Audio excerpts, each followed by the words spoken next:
شعیبی grammar school, Montessori matric English medium, خوبصورت، آرام دہ اور پورا سائز مونٹیسری کلاس روم میں آپ کے ننھے منھے بچوں کو نہایت پیار و شفقت کے ساتھ دور جدید کے تقاضوں کے مطابق آڈیو ویڈیو اور جدید مٹیریل کے ذریعے تعلیم دی جاتی ہے۔ پرائمری اور سیکنڈری کلاسوں میں بچوں کی اسکل کو بہتر بنانے کے لیے report writing classes, news paper classes,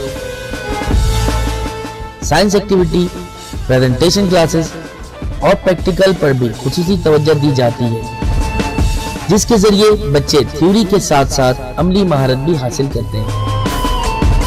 Karachi کی سطح پر اسپورٹس اور تعلیمی میدان میں مختلف ایوارڈ کا حصول اسکول کی محنت اور مہارت کا منہ بولتا ثبوت ہے۔ میٹرک میں 100% رزلٹ اور بورڈ میں کئی سالوں سے مسلسل پوزیشن۔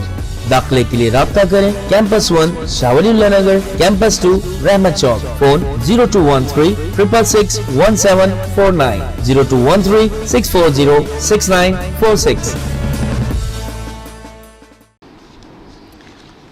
کلاس 4 بیٹا اسلامیہ کی کتاب نکالیں۔ آج ہم آپ کو تیسرا چیپٹر یعنی اللہ تعالیٰ کے حقوق کے بارے میں بتائیں گے۔ کس کے بارے میں بتائیں گے؟ پیج نمبر 18، اللہ تعالیٰ کے حقوق، اور ساتھ ساتھ آپ کو یہ اسائنمنٹ بھی دیا جا رہا ہے۔ اس میں پورا کام کمپلیٹڈ ہے، اس سے آپ نے ورک بھی کرنا ہے ساتھ ساتھ۔ اوکے، کتاب نکالیں پیج نمبر 18 میں اللہ تعالیٰ کے حقوق۔ ٹھیک ہے، اللہ تعالیٰ کے بارے میں بتا دو، اللہ تعالیٰ کے حقوق سے کیا مراد ہے؟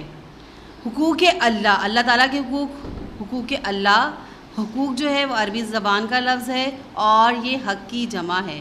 حق وہ چیز ہے جو بغیر کسی تاخیر کے حقدار کو پوری ادا کی جائے۔ جس کا حق ہے اس کو وہ چیز اس کو بغیر تاخیر کے وقت پر پورا ادا کرنا حق کہلاتا ہے۔ ٹھیک ہے، اللہ تعالیٰ نے اتنی پیاری دنیا ہمیں نوازی ہے، نہ صرف اللہ تعالیٰ نے دنیا دی ہے، اس میں بنائی ہوئی ہر ایک چیزیں، بلکہ ہم اپنے آپ پہ غور کریں، اللہ تعالیٰ نے ہمیں اتنی ساری نعمتوں سے نوازا ہے۔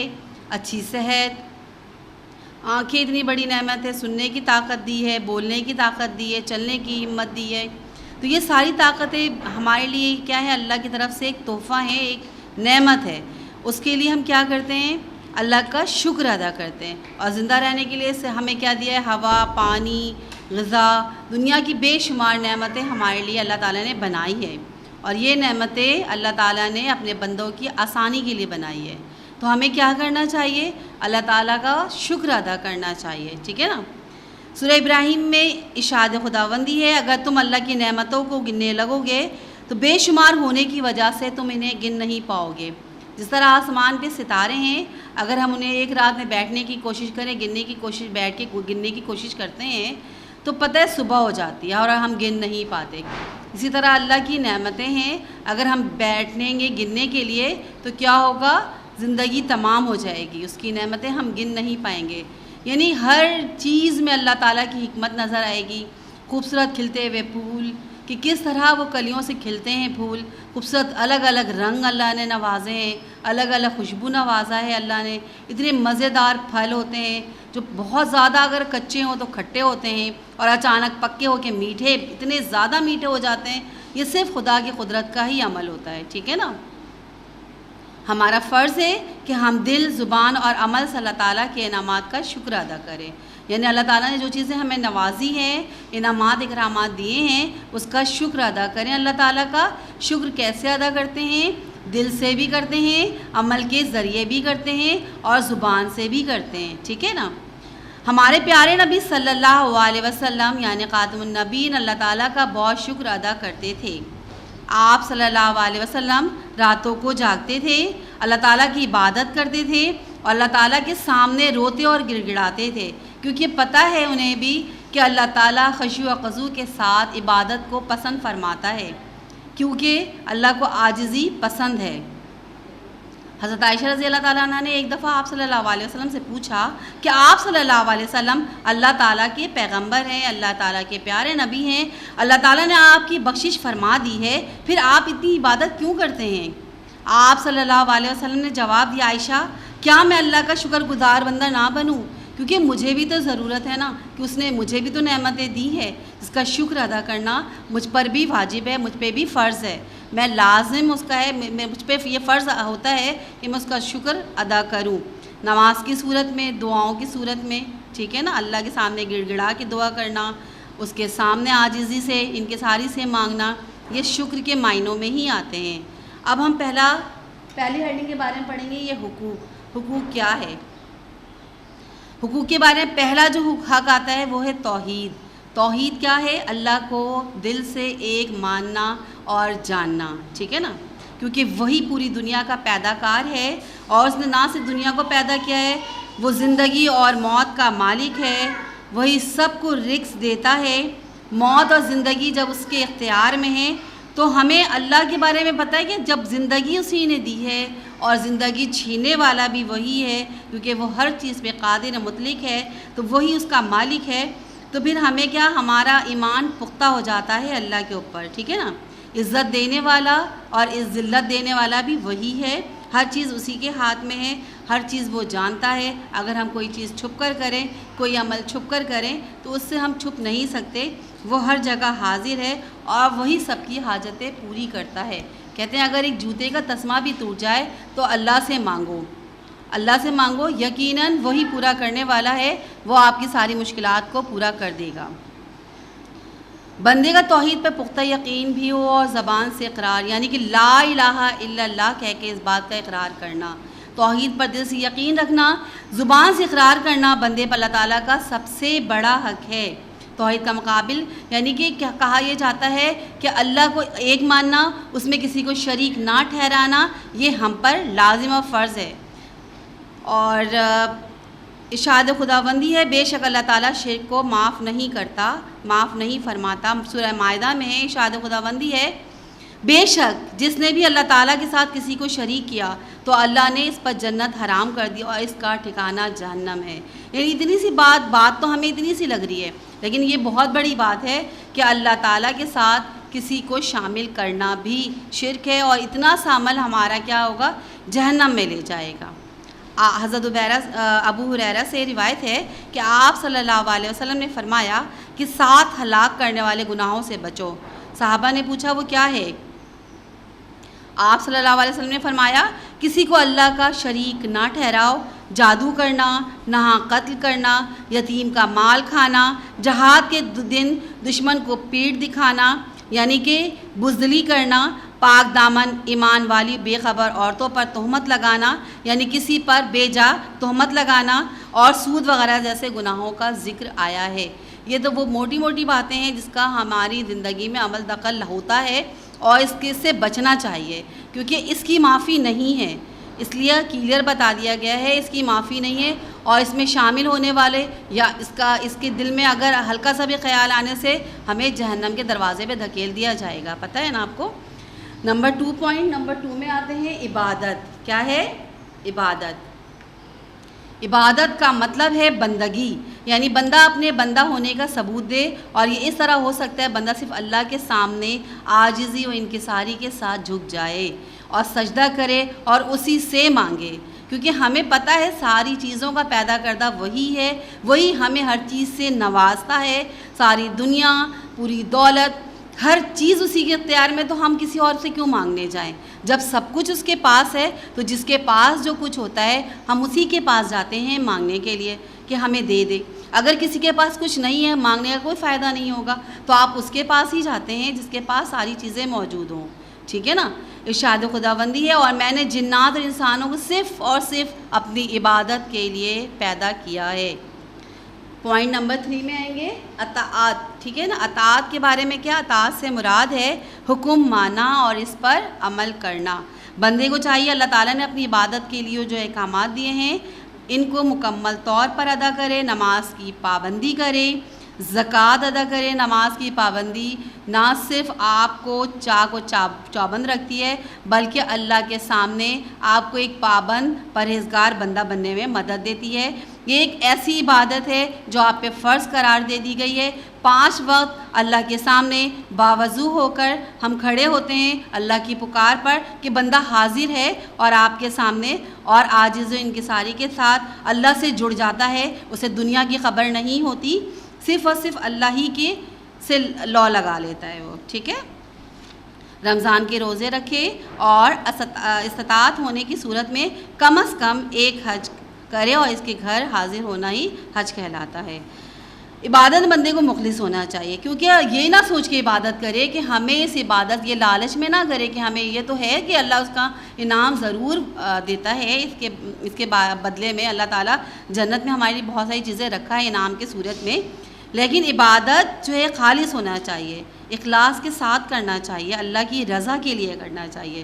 یہ نہ کہ ہمیں اس کی شہرت ہوگی اور ہم نے سب کو دکھا کے نماز پڑھی تو ہمارا کوئی فائدہ نہیں ہے، ایسی نماز رائگاں ہو جاتی، ضائع ہو جاتی ہے، ٹھیک ہے نا۔ عبادت کی کہا جاتا ہے کہ اگر کسی مجبور کی، کسی ضرورت مند کی مدد کرتے ہیں آپ تو دوسرے ہاتھ کو خبر نہ ہو، یعنی دو ہاتھ آپ کے ہیں ساتھ، اگر اس ہاتھ سے دے رہے ہیں تو اس ہاتھ کو خبر نہ ہو، نہ یہ کہ ہم نے اس کو دیا اور پوری جگہ ہم نے یہ مشہور کر دیا، ہم نے اس کی مدد کی، ہم نے، اس سے کیا ہوتا ہے دوسرے بندہ اپنی تذلیل محسوس کرتا ہے، یہ بے عزتی محسوس کرتا ہے کہ اچھا میں سے کمتر ہو گیا، اس نے مجھے لیا، وہ اس کے سامنے بالکل شرمندہ ہو جاتا ہے۔ اس لیے کہا جاتا ہے اگر آپ نیکی کر رہے ہیں، نیکی کی شکل میں کر رہے ہیں، شہرت نہیں حاصل کرنا ہے آپ نے، تو آپ نے کیا کرنا ہے، اگر اللہ کے نام پر دینا ہے تو ایسے دو کہ دوسرے ہاتھ کو خبر نہ ہو۔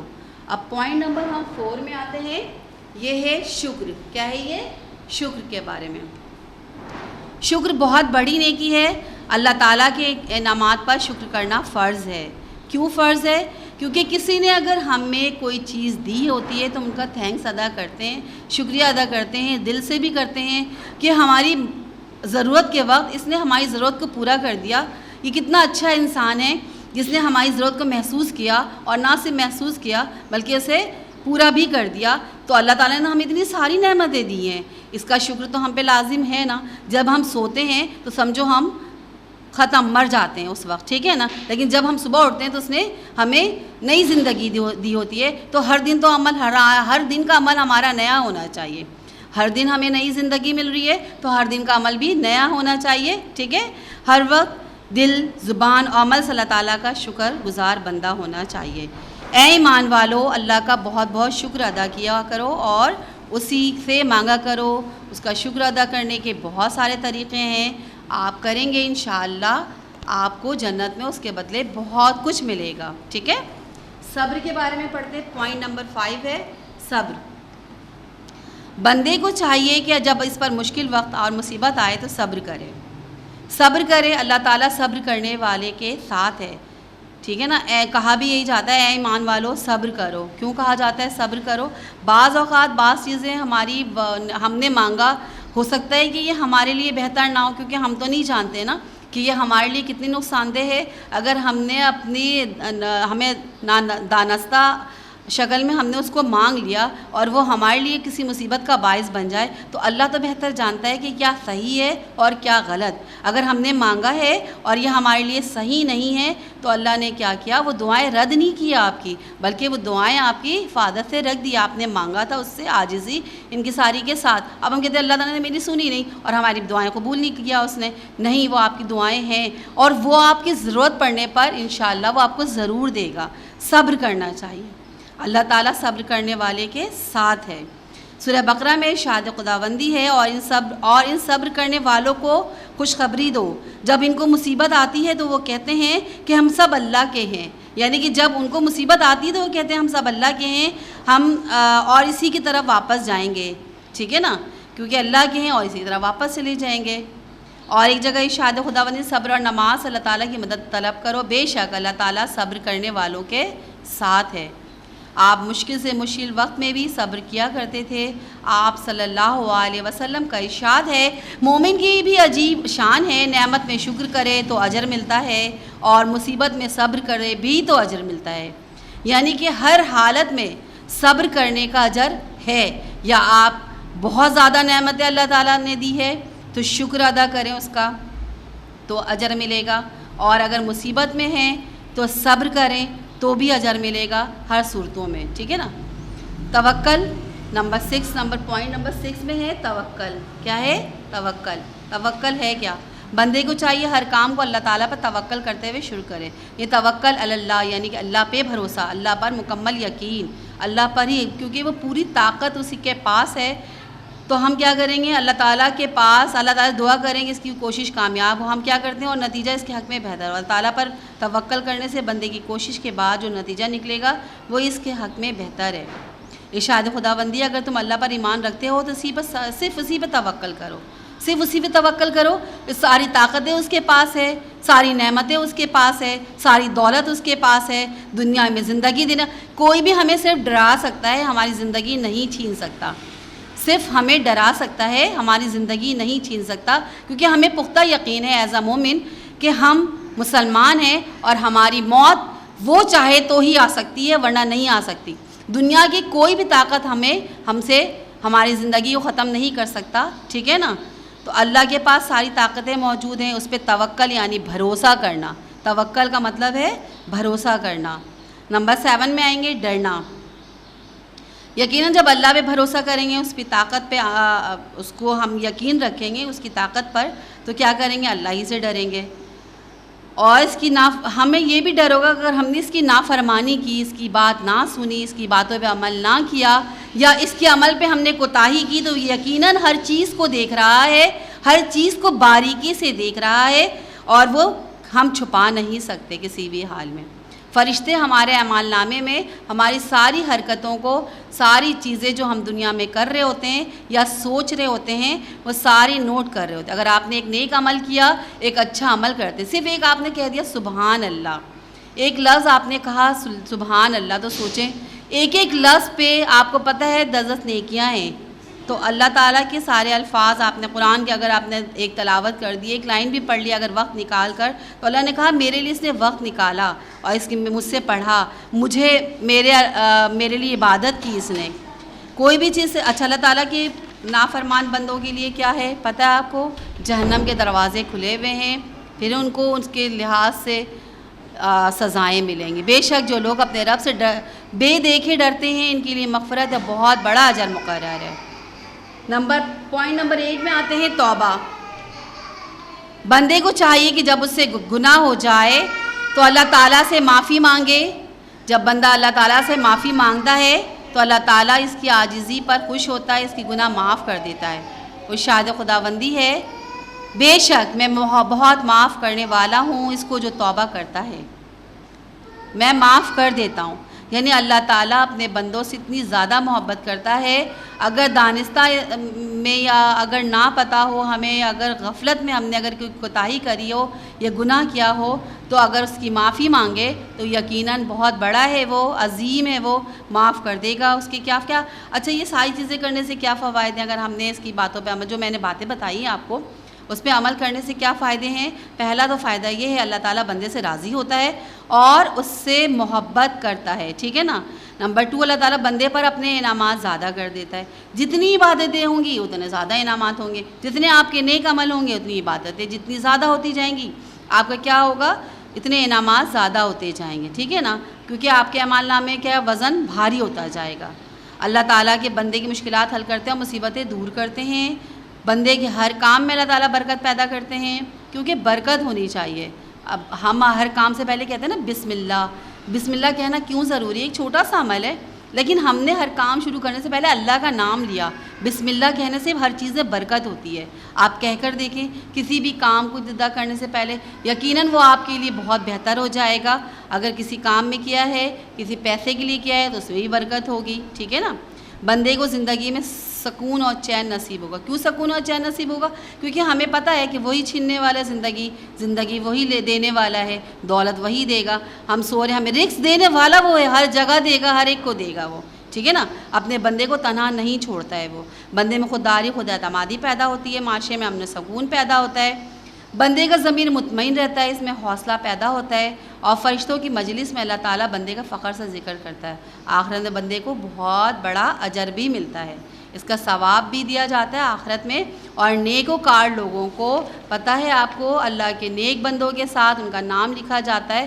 تو کتنی اچھی بات ہے اگر ہم اتنا ایسا عمل کریں جو اللہ تعالیٰ کو پسند ہے، تو وہ ہمارا نام ان لوگوں کے ساتھ شامل کر دیں گے جو اللہ تعالیٰ کے سب سے پیارے ہیں، جو متقی ہیں، پرہیزگار ہیں. تو آج سے ہی یہ عمل کرنا شروع کر دیں تاکہ ہمارا نام بھی ان کے نام میں شامل ہو سکے.